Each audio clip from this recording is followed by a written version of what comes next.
Pete Maravich, better known as Pistol Pete, was one of the best NBA players of the 70s, a dribbling magician, outstanding shooter, and arguably the greatest NCAA player ever. Pete was playing a brand of basketball 40 years ahead of his time.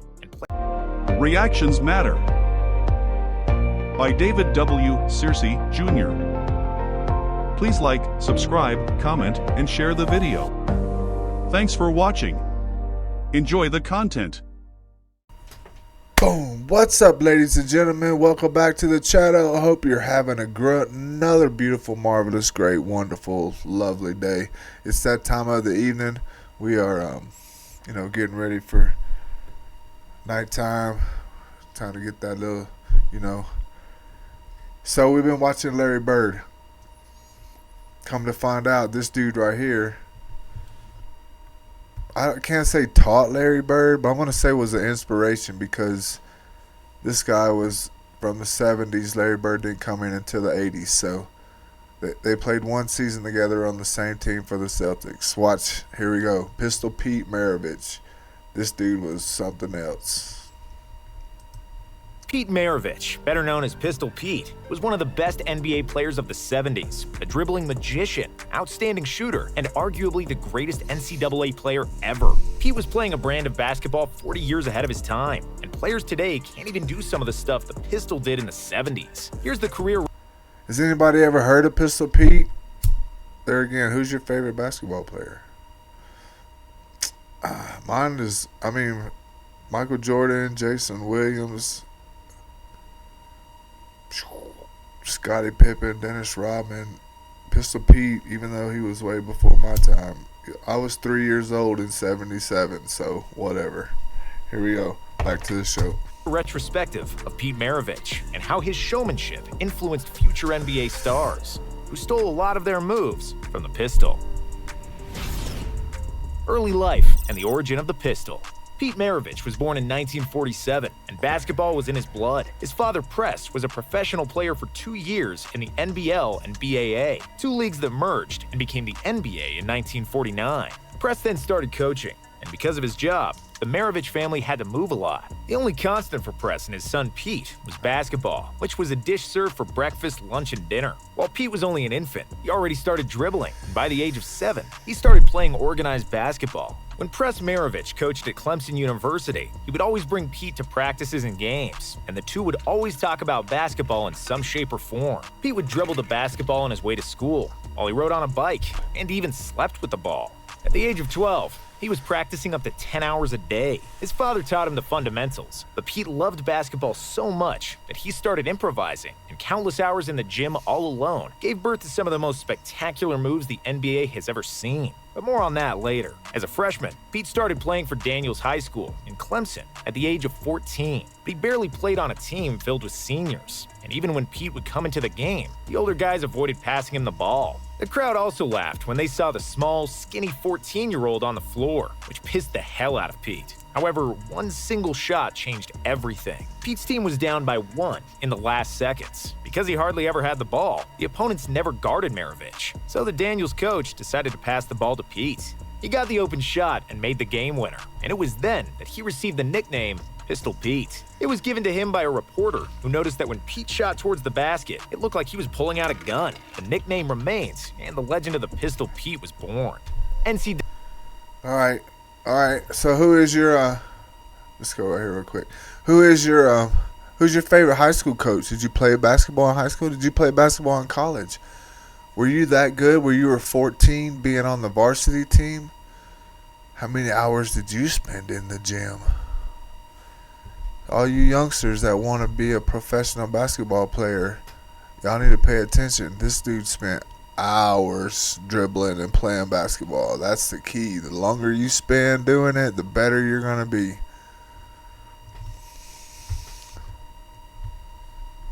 What happened? AA GOAT. After graduating from high school, Pete and his father decided that Pete should go to prep school for another year. Pete was 6'3" at the time, but he weighed just over 130 pounds and could not withstand physical duels at the college level. So, He spent a Like, year at the that's- Edwards Military Academy, where he grew to 6'5" and bulked up to a respectable 160 pounds, which improved his game tremendously. At the same time, his father Press got the head coaching job at Louisiana State, which was known for football but had a minuscule basketball program. Press asked Pete to attend LSU and join him, which Pete bluntly rejected because he wanted to play for a renowned basketball college. However, after Press threatened to kick him out of the house, Press decided to join his father at LSU. Under his father's tutelage, Pete became a superstar and would set records that will likely never get broken. In his freshman year, he averaged 43.6 points per game. Okay, hold on. Look at that. 43.6 points a game. Here's the kicker. There was no three-point line. But because of the rules in the 70s, freshmen were not allowed to play on the varsity team. The crowd at LSU would often watch the freshman games and then leave once Pete's game was done, and wasn't even interested in watching the varsity team. Pete led the freshmen to a 17-1 record that season, while the varsity team, led by Press, had a record of 3-23. In his sophomore year, Pete was able to play for the varsity team and immediately asserted himself as the primary option on offense, with 43.8 points on average. He was the NCAA's top scorer that season, and he repeated that feat as a junior with 44.2 points, and as a senior with 44.5 points per game, along with 2 National College Player of the Year awards. In the 3 years he spent on the varsity team, Pistol Pete scored 3,667 points in 83 games, averaging an incredible That's 44.2 points per game. He owns. Well, do y'all see that? There's no three-point line. So he did all that with 2-pointers. Like, that's insane. That's insane. Michael Jordan doesn't even have that many points average, does he? Hold on, I'm going to ask Google. Hey, Google. What's Michael Jordan's lifetime point average? According to StatMuse, Michael Jordan played 15 seasons for the Bulls and Wizards. He averaged 30.1 points. So I'm saying 30.1 points for Michael Jordan over his career, and he had a three-point line.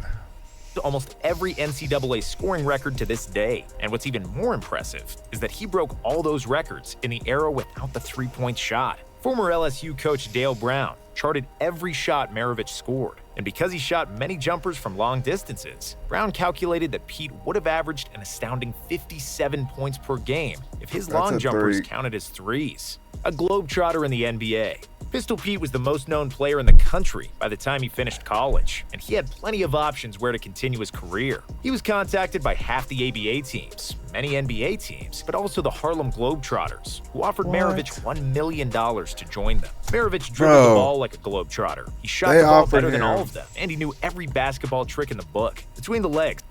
Hold up. Hold on. I'm going to rewind that. They offered him $1 million to play for the Harlem Globetrotters.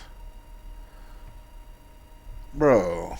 Better than all of them, and he knew every basketball trick in the book. Between the legs, behind the back, dribbling 2 balls at the same time, you name it, Pistol Pete was doing it. If he had joined the Globetrotters, he would have been the first white member, but he'd fit right in because of a unique skill set. However, his dream was to play in the NBA like his dad, and the Pistol was selected with the 3rd pick by the Atlanta Hawks in the stacked 1970 NBA draft. In the rookie.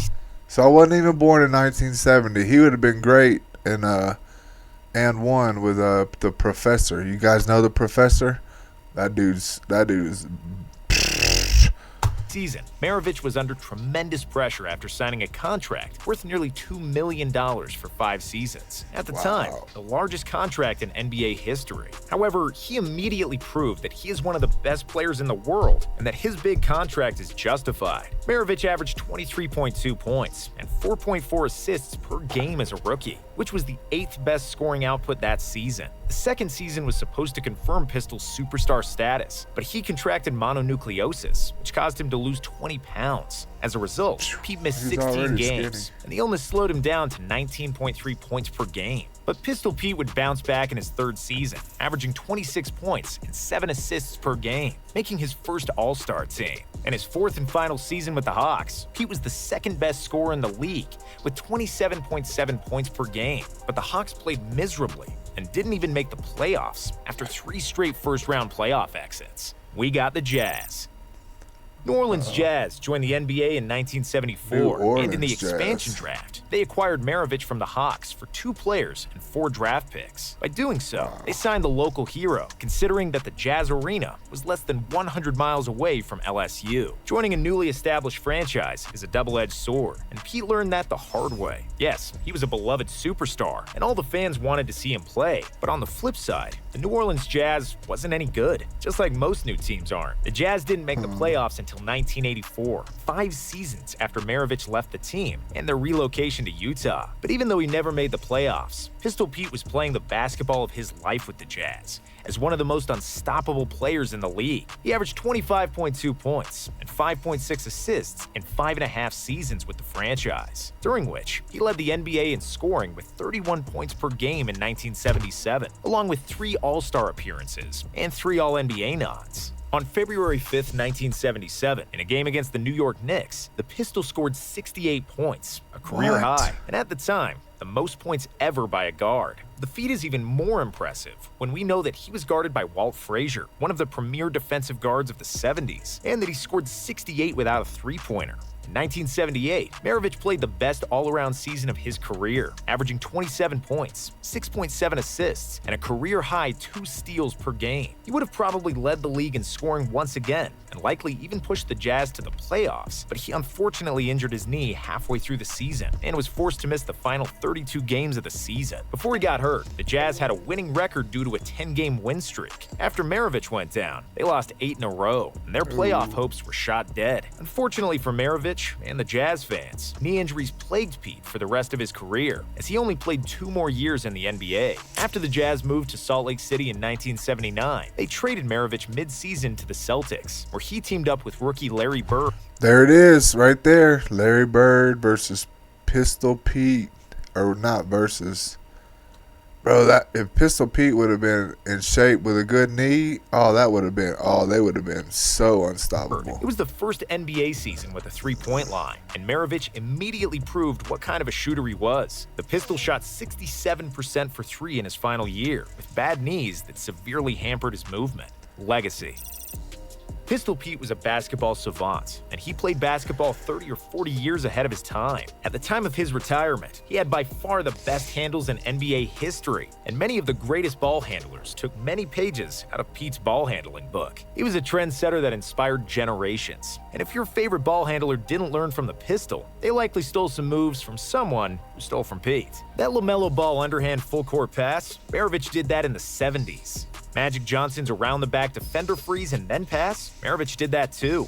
Hook shot like Kareem, turnaround jumper like MJ, or readjusting his jump shot mid-air like Larry Bird. It was all routinely done by the Pistol. When he played the game, the NBA was dominated by centers like Wilt Chamberlain and Kareem, and guards like him were unicorns. Other than Jerry West, nobody else attempted that many jump shots, let alone made them with great accuracy. With an unbelievable floater and layup game, finishing with both hands, killer handles, and the ability to both score and pass, Pistol Pete is most often compared to Steve Nash, a guy who came to the NBA 16 years after Maravich retired. If he played in a three-point era, he would likely average around 30 points per game, and if he played in a better team, he could have easily been an MVP multiple times and won a few championships. However, Pete didn't have the best of luck in his career and life. In one interview in 1974, Pete said, "I don't want to play in the NBA for 10 years and then die of a heart attack at 40.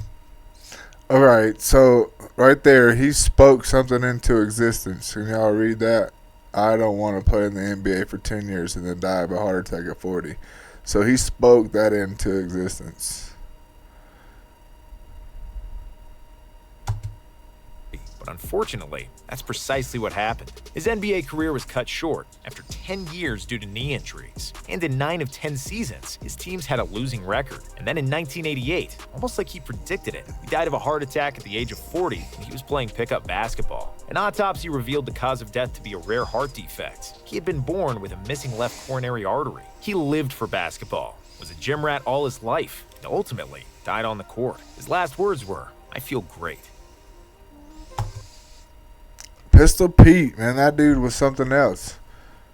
Let's go back to here. I'm learning all these controls and stuff, so just be patient. It'll get better as time goes, because I'm going to become a professional. A professional video person.